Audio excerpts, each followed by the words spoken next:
When did you actually beat it now? It was a while ago, I guess, wasn't it? Or a few days? It was Thursday night because Sunset Overdrive came out on the Friday. Mm. When was that? Like, well, I don't know. It was like late October. I don't... Friday was 31st, wasn't it? Halloween. Okay, well, you have a better grasp of the calendar than I do. But yeah, it was like I wasn't kind of rushing through it, but Wanted to get it done at least before you want to start Sunset. yeah. I was waiting on that coming. I had the day off for Sunset Overdrive and was like, Oh, well, sweet.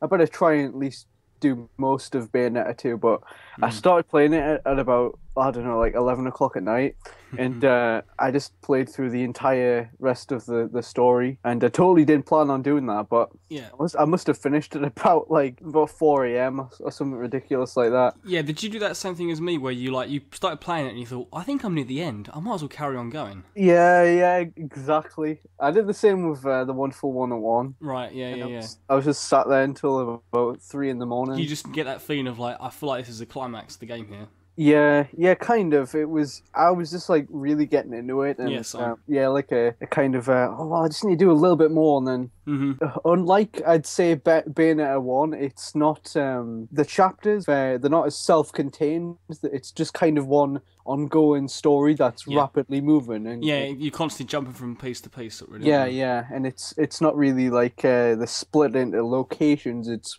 one flowing story, and then it's divided into chapters. To me, Bayonetta 2 did feel a lot more sort of the story was so much more fast paced. Yeah, that's true. I did like Bayonetta 1, but I never actually finished it. My problem with Bayonetta 1 was I sucked at it big time. I played it through a normal, and I got about 6-7 hours in. I don't know if that's about just over halfway, I think it was. Unless you were like dying a lot, that's pretty far. Bayonetta 1 isn't that long. It's about 8 hours long. Oh, really? I think so, anyway. Maybe about 6 hours in, maybe 5, I don't know.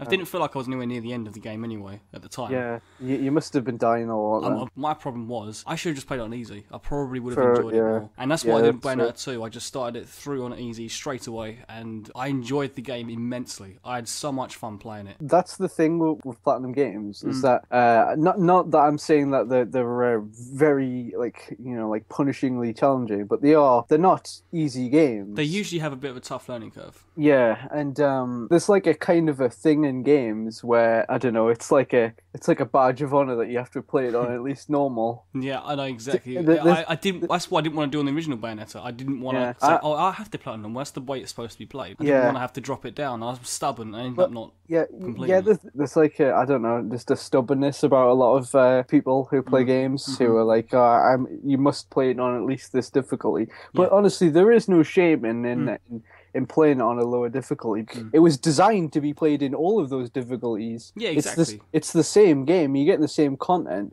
I thought by the end of Bayonetta 2, playing it on easy, I've got a grasp of this game, of the way that the combat feels, all the buttons and the combos and everything. I thought I've got a grasp of at least playing it on normal. So I went back on the first level, or the prologue, I don't know if it's chapter 1, I think it's just the first prologue. one that they give you a score on, at least. And I remember when I first played through the game on easy and I got gold when I finished it, and after completing the game, I had a much better grasp of the way the game controlled, and I played it on normal and I got a silver, and I was like, I'm not as good as I thought I was. Yeah, it is quite a difficult game, but I mean, I'm not very good at these games typically anyway. These fast-paced action combo-heavy games, I'm not very quick with the button presses and whatnot. Sure. I think anyone who's a bit unsure of this game because of the same reasons as me, where not really into these types of fast-paced games, playing it on easy is just so much nicer easier, I guess, with having to do that witch time. The window of doing witch time in easy is just so much bigger. Is it? Yeah, sometimes a bit too big, like where at the point I was just mashing the R button to try and avoid. It wouldn't always work because, you know, the game is designed really well in that sense. Playing it on normal afterwards, I noticed that I was trying to dodge, and I realised I was just doing it that bit too early, that I was used to it in easy. So let me ask you something. Like, having not played most of Bayonetta 1, as I understand it, did you understand any of the story in the second one? And bearing in mind that was about, well, I played Bayonetta 1 when it first came out, and I've played since, so no. Kind of not really. I remember the characters, remember... don't worry about it, because I love Bayonetta 1, and I've played it, like, a lot, even though I kind of, like, I have a grasp of the universe and the Lumen Sages and the Umbrella Witches and all, and Jubileus and all that. I understand that. But even I was kind of like totally lost in the story, and Yeah. I will admit that the story I think is a lot more.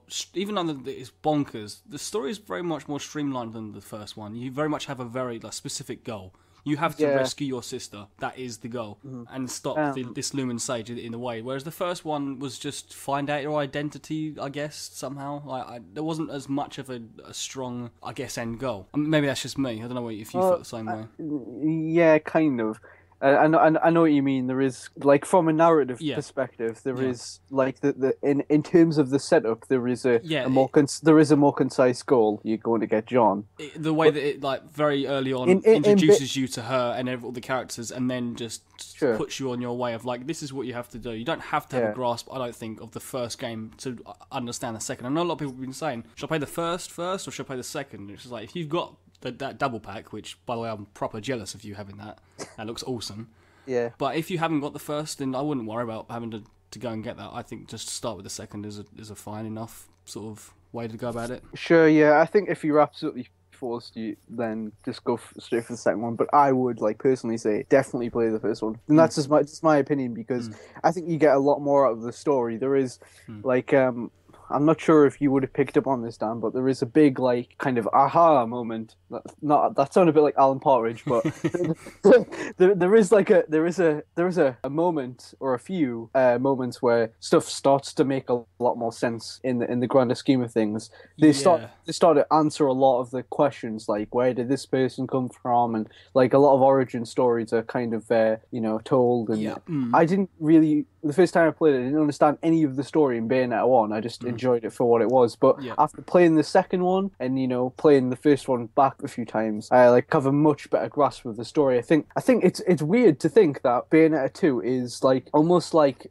the second part of it. It's almost like it's one story. For like the second one to have not been made, it would have been like having Kill Bill Volume 1 without Volume 2. The story kind of pushes you along through all these different locations. Yeah. In Bayonetta 1, there is more although I don't really have a problem with it, there is more kind of, you're in one location for quite a while, fighting a lot of different things, and although it keeps you moving through the level, you're in that same kind of theme in Bayonetta 2. You do like one chapter, and it's a new place, and then so on and so forth, and then one ridiculous set piece moves you along to another place, and it does it really quickly.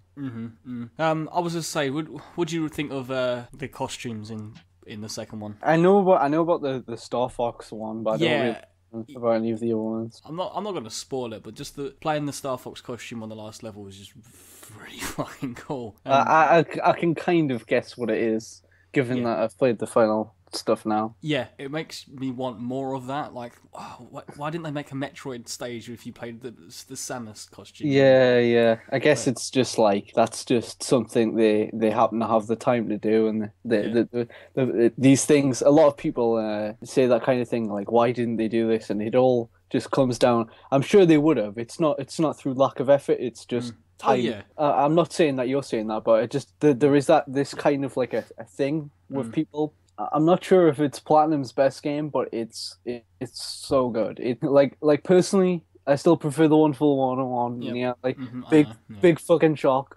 But I think basically I kind of like riled up a couple of people when I said that, like when I'd first finished Bayonetta 2. And but I don't know why that. It's just someone's opinion. Why should that matter to anyone? I know, but I just want to clarify that when I say that, I think that they're both great. They're two flavors of awesome. I freaking love this game. I really want to get the soundtrack for it as well. I love the soundtrack in this game is so good. Exactly the same. I want to get the soundtrack of this. Bayonetta 2's soundtrack is brilliant. Have you actually got the music menu at all? I was flicking through it the other day and just listened to it for ages. Did you know the soundtrack's like 5 discs? Really? 5 discs. I want it even more now. It's probably going to cost a bloody ton. Yeah, true. Worth it. Yeah, definitely worth it. I mean, Bayonetta 2, is this your favourite game so far this year? Well, what else came out this year? Stuff that you might like, Smash Brothers on 3D. I know that the Wii U version isn't out yet, but Smash Brothers. It is. Let's say Like off the top of my head, it is like my game of the year so far. Mm. But I don't know. Things could top it. I mean, I haven't finished Sunset Overdrive yet, but that's really good. Really Yeah, good. I know you said a lot of positive things about that. Yeah. Did Donkey Kong come out this year? It did, yeah, in February, yeah. It feels like ages ago I because know it it was at the does. start of the year, but That's one of my favourite games of the year as well, actually. yeah, but I think Bayonetta 2 tops it. And it's yeah, No, just, I just agree more with my that. type of game. Platformers are my forte. Like, I love 2D platformers, and yeah, an Don't- action 3D combo brawler is something that's beaten it out, and it actually surprised me. Yeah, Because as yeah. you know, I sure. wasn't overly fussed about Bayonetta 2 before it came out. No, I remember I was totally like I was always beating the drums for it and like going, oh, Bayonetta 2 is gonna be the best damn game on the Wii U. Yeah, For a lot of people, it is now. yeah, definitely. But you were kind of on the fence for Yeah, a it while. was really the demo that kind of. Yeah, I mean, yeah. I watched your video on that. mm. I'm more kind of proud of Nintendo than Yeah. anything they've made in the past 10 years for funding Yeah. 101 Mm. and Bayonetta 2. Mm. Because those are just two things that wouldn't have happened otherwise. No, I mean, like you say, Nintendo funded them games. It's like Nintendo. They probably knew that they were going to be financial successes, but they Yeah, want to have this library of games that people can look and go, yeah, the Wii U has a great library of games. It's got Bayonetta 2, it's got Wonderful 101, it's got all the Marios and Zeldas that you like as well, but it's got these other sort of niche titles that it's not just Mario and Zelda, etc. Yeah, like one of the reasons why I love those two games is that with a lot of games you kind of get the idea that they're very much like designed by a committee and they're made to be very marketable. And Bayonetta 2 and the Wonderful 101 especially are just like they're not about being marketable. They're about being true to a vision of like a group of people, and it's them making the game they want to make. Yeah. It's their expression as artists. Yeah, It's not like something like fucking Watch Dogs with Aiden Pierce, who's like the dullest. He's got the personality of a spoon.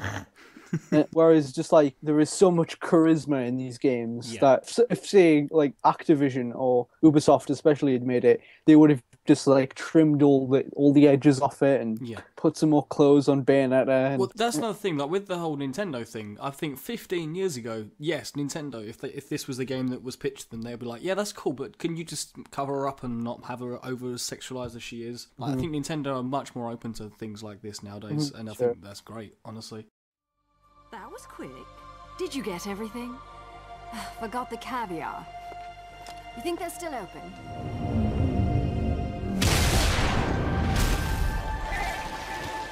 It's not Christmas without caviar. Let's finish this quickly then.